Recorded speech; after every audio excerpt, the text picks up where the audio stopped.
I wrote kindness. I actually was the secretary for kindness. After my husband and I were robbed of everything on our honeymoon, long, long ago. And it was a rather desperate situation. Someone on the same bus with us was murdered.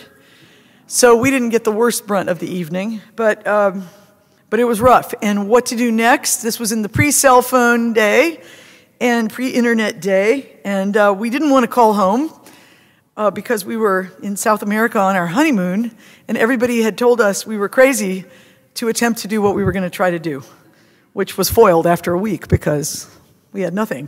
So we were going to try to go from the top of South America to the bottom by bus. And a man came up to us and was very kind. And afterwards I just spoke to us and was kind. And so afterwards I was trembling, I was very, very anxious. And I just sat. The only thing I had left was a little tiny notebook and a pencil that had been in my back pocket. And I sat in a public plaza in Popayan, and this poem was spoken out of the air to me, and I just copied it down. Kindness. Before you know what kindness really is, you must lose things. Feel the future dissolve in a moment, like salt in a weakened broth. What you held in your hand, what you counted and carefully saved. This must go, so you know how desolate the landscape can be between the regions of kindness. How you ride and ride, thinking the bus will never stop.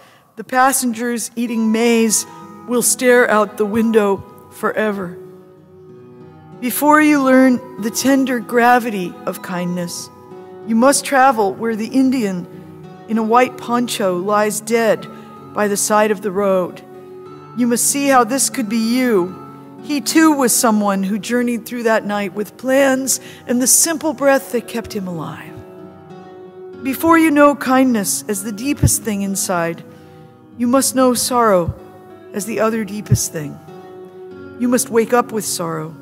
You must speak to it till your voice catches the thread of all sorrows and you see the size of the cloth.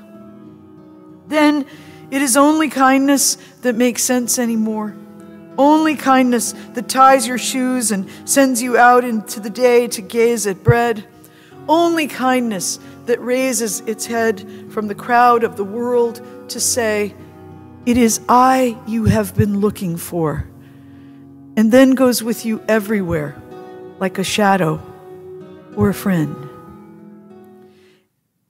For me, being a person at that point who really trusted the act of writing things down, that if you wrote things down, you could kind of grow into them later sometimes. You could kind of come to believe them later. Or sometimes something would come out of your pen and pencil and you weren't even sure you understood it. As a comparative religions major in college, I knew that when I was writing these high-blown papers, often I would say something and I'd think, wow, I hope that's true.